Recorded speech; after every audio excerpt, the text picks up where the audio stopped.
2022లో మీకు కల్తీ జరిగిందని రిపోర్ట్ అప్పుడు వాళ్ళకి ల్యాబ్ టెస్ట్ వాళ్ళకి పంపిస్తే అప్పుడున్న టీటీడీ చైర్మన్ కానీ వీళ్ళు కానీ వాళ్ళు 100% తొక్కిపెట్టేసారు, దాన్ని బయటకు తీసుకురాలా. దాన్ని బేస్ చేసుకొని మళ్ళీ ఆల్రెడీ 22లో జరిగింది కదా, దాని గురించి సమాధానాలు లేవు. ఇవన్నీ తెలిసి కూడా మీరు అయోధ్యకి కల్తీ లడ్డులు పంపించారు.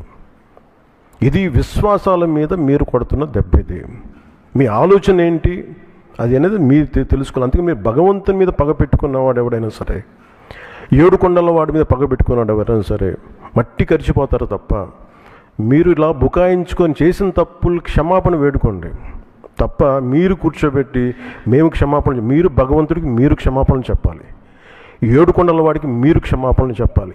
ఇది ఈరోజు మీరు మాట్లాడుతుంది ఈ రోజుతో ఆగదు. ఇది ఐ విల్ మేక్ షూర్, మా కూటమి will make sure that you will be liable everyone, ప్రతి ఒక్కరు కూడా.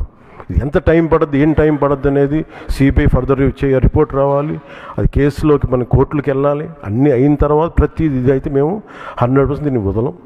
ఖచ్చితంగా ఈ దోషులను ఎవరైతే ఉన్నారో మేము క్షమాపణ చెప్పడం కాదు, మీరు భగవంతుడికి మోకరిల్లే వరకు యుద్ధం సాగొద్దు.